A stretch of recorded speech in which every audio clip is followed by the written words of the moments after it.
Astral travel अर्थात सूक्ष्म शरीर को बाहर निकाल लेना, इस शरीर से सूक्ष्म शरीर को बाहर निकालना, इसे एस्ट्रो प्रोजेक्शन भी कहते हैं। हमारा जो वेद है, मैं पहले आपको ये बता दूं कि जो मैं आज बात बताऊंगा आपको, ये विज्ञान भैरव ग्रंथ के आधार पर मैं आपको एक टेक्निक सिखाने वाला हूं। Astral travel with the help of मंत्र ओम नमः शिवाय। बहुत ही स्ट्रांग विधि है।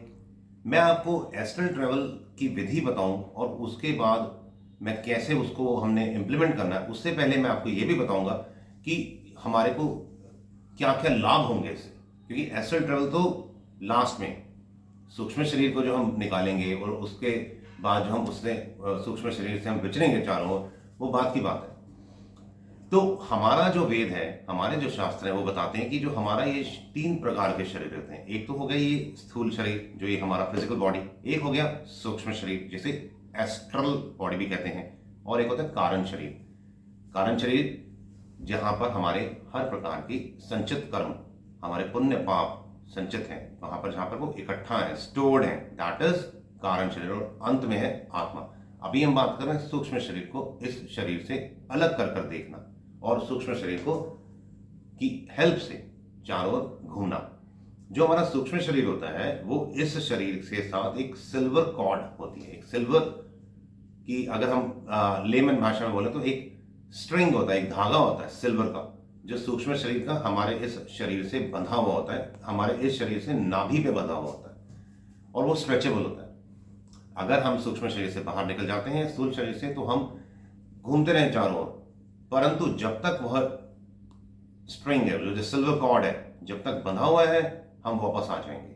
हाँ, जिस दिन वो टूट जाता है तब कहते हैं कि इस शरीर की इस मृत्यु हो गई, उसे मृत्यु कहते हैं। ये शरीर शांत हो गया, शरीर खत्म हो गया, अभी अब इसका अंत्येष्टि करेंगे। तो विज्ञान भैरव ग्रंथ में भगवान शंकर ने पार्वती माता को बहुत से उपाय बताए, जिनमें से मैं आपको एक उपाय आज सिखाने वाला हूं।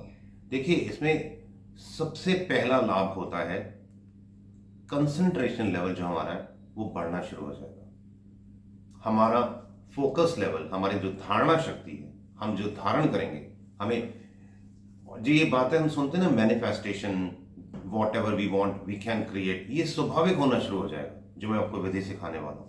मैनिफेस्टेशन हमारे एकदम जैसे it will be like a game pause, ये हमारे लिए खेल होगा। हम जो चाहें हम उसको क्रिएट कर सकते हैं इस जीवन में।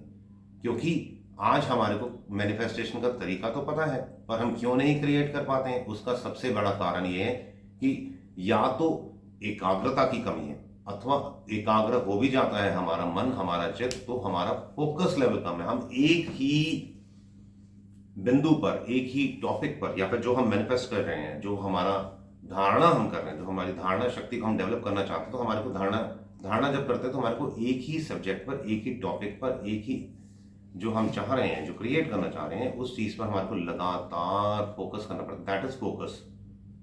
लगातार हमारे को उस पर सोचते रहना पड़ता है, लगातार सोचते रहना पड़ता है। तो 1 minute, 2 minute, 3 minute, 4 minute, 5 minute से लगातार सोचना पड़ता है। तो जो मैं आपको विधि सिखाऊंगा, उससे सबसे पहले एकाग्रता बल बढ़ेगा, फिर उसके बाद धारणा शक्ति बढ़ेगी, we will be able to focus, हम मैनिफेस्ट कर पाएंगे।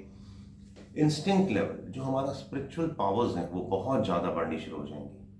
हमारे को हम जो भी सोचेंगे वो स्वाभाविक होना शुरू हो जाएगा। जो होने वाला है वो हमें पता लग जाएगा। हम किसी के बारे में सोच रहे हैं, अचानक उसका फोन आ जाएगा। हम कुछ खाने के लिए सोच रहे हैं, वो हम आज नहीं तो कल, नहीं तो एक आध दिन में कोई हमारे लिए वो गिफ्ट में ले आएगा। तो बहुत सी शक्तियां बढ़नी शुरू हो जाती हैं। अब मैं टेक्निक में आता हूं। टेक्निक जो है श्वासों की टेक्निक है, पर वो टेक्निक को किस तरह से करना है और उसमें ओम नमः शिवाय मंत्र का किस तरह से हमें प्रयोग करना है, वह मैं सिखाता हूँ। पहले आप टेक्निक को बहुत ही शांति से समझें, मैं एक्चुअली कहना क्या चाह रहा हूँ। जैसे आप कोशिश करो कि सुनते भी जाओ और इसे करते भी जाओ, क्योंकि जब आप प्रैक्टिकल करोगे, थ्योरी के साथ जब प्रैक्टिकल होती है ना, तो वो हमारा काम पक्का हो जाता है। जैसे अभी आपने पहले सांस अंदर भरा, नाक से सांस हमने अंदर भरा। अब जब सांस को बाहर छोड़ रहे होंगे ना, बहुत धीरे धीरे नाक के जो टिप है यहां पर देखते हुए श्वास को बाहर छोड़ते हुए मन में आराम आराम से ओम नमः शिवाय। और ओम नमः शिवाय बोलने के बाद धीरे धीरे ओम नमः शिवाय भी एकदम से ओम नमः शिवाय ऐसे नहीं, ओम नमः शिवाय, तब तक श्वास पूरा हम नाक से बाहर छोड़ चुके होंगे।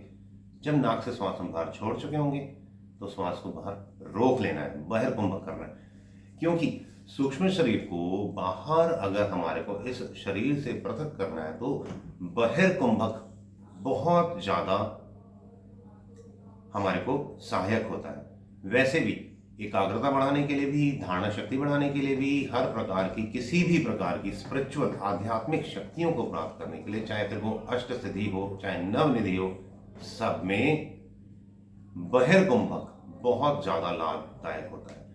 बहुत कम ही ऐसी स्थितियां होती हैं जहां पर आंतरिक कुंभक की जरूरत पड़ती है। तो अब हमने क्या किया, पहले श्वास अंदर भरा और श्वास को धीरे धीरे बाहर छोड़ते हुए ओम नमः शिवाय बहुत धीरे धीरे बोला और बाहर कुंभक किया। जब आप पहले थोड़े दिन, हमने थोड़े देर या थोड़े दिन, ये आपकी कैपेबिलिटी के ऊपर है, आपने प्रैक्टिस किया। जब आपको लगेगा कि अब मैं बहुत अच्छा बाहर कुंभक करने लग गया हूं, जब आप तकरीबन 25, 30, 40 सेकंड तक बाहर कुंभक करने लग जाएंगे, तब आपने क्या करना है, जैसे हमने श्वास अंदर भरा और जब हमने ओम नमः शिवाय लेके जब बाहर छोड़ा तो हमारी एकाग्रता कुछ दिनों में वैसे भी बहुत ज्यादा बढ़ चुकी होगी। अब क्या करना है, ओम नमः शिवाय बोलते हुए जब सांस को हम बहुत सूक्ष्मता से देख रहे होते हैं तो धीरे धीरे अपनी चित्त वृत्ति को श्वास के साथ बाहर लेके जाना शुरू करें और जिस पॉइंट पे जाके श्वास हमारा रुक जाता है, बाहर कुंभक जहां पे लगाते हैं, वहां पर जाकर चित्त वृत्ति को स्थित करना शुरू करें। मैंने जो बोला है बहुत सरल शब्दों में और बहुत ही स्पेसिफिक बोल रहा हूं मैं, अगर आपको नहीं समझ आए तो आप रिवाइंड करके देख सकते हैं। तो जब आपने वो जो स्थिति है ना, जब हमारी चित्त वृत्ति पहले दिनों तो पहले कुछ दिनों तो हमने क्या किया था, बाहर कुंभक सिंपली लगा रहे थे। अब 2-4-5 दिनों के बाद जब हमारी सूक्ष्मता बढ़ी, हमारी चित्त वृत्ति में एकाग्र होनी शुरू हुई, तब हमने क्या किया, अब ओम नमः शिवाय के साथ जब हमारा श्वास और ओम नमः शिवाय जब बाहर जा रहा है तो उसको दृष्टा होते देखते हुए पूरी एकाग्रता से उस पॉइंट पे जाके अपनी चित्त वृत्ति को बाहर रोक दिया। मानो 10 या 12 उंगली बाहर जाके हमने अपनी चित्त वृत्ति को रोकना शुरू किया। जब आप इस स्थिति पे पहुंचना शुरू कर देंगे, चित्त वृत्ति को बाहर वहां पर जाकर एकाग्र मन को करना शुरू कर दिया आपने, बाहर कुंभक हमने पहले ही 30, 40, 50 सेकंड तक करना शुरू कर दिया था। अब हमारी चित्त वृत्ति बाहर कुंभक के साथ उस पॉइंट पर 10, 12, 15 उंगली बाहर रुकना शुरू हो जाएगी।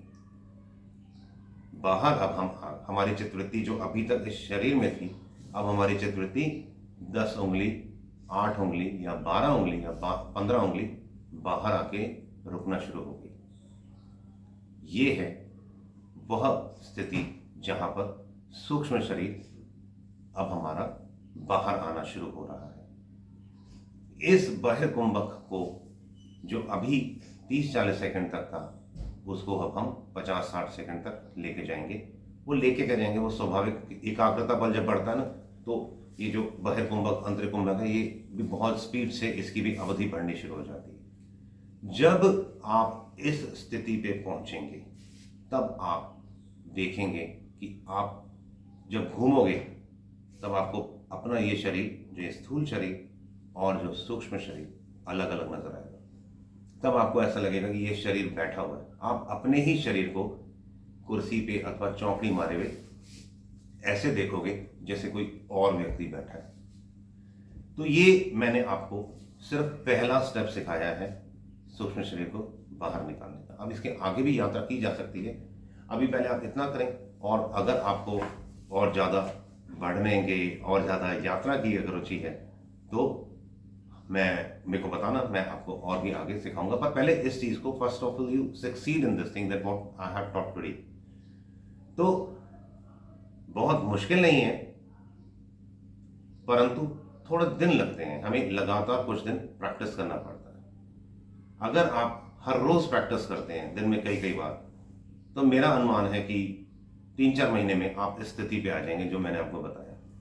और हो सकता है जब आप इस स्थिति पे आ जाएं तो आप मेरे से पूछें ही ना, क्योंकि अगला स्टेप फिर हमारी वैसे भी जो इंस्टिंक्ट पावर्स है वो बहुत ज़्यादा डेवलप हो चुकी होती हैं।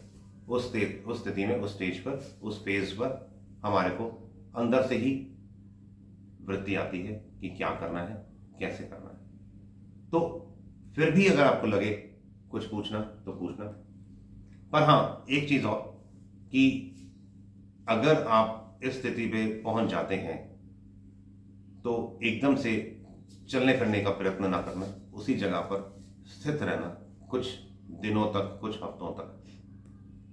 हमेशा बहुत स्टेडिली, बहुत स्ट्रांगली चलना चाहिए। जल्दबाजी कभी भी किसी भी काम में नहीं। शांति से करेंगे जरूर लाभ होगा, और सिर्फ लाभ होगा, किसी प्रकार की हानि नहीं होगी। तो मैंने आपको बताया किस तरह से सूक्ष्म शरीर को बाहर निकालना चाहिए और किस तरह से हम विचर सकते हैं सूक्ष्म शरीर की मदद से। अगर आपको मेरी बात पसंद आई तो वीडियो को लाइक करें, चैनल को सब्सक्राइब करें, वीडियो को शेयर करें। All the best, God bless you all.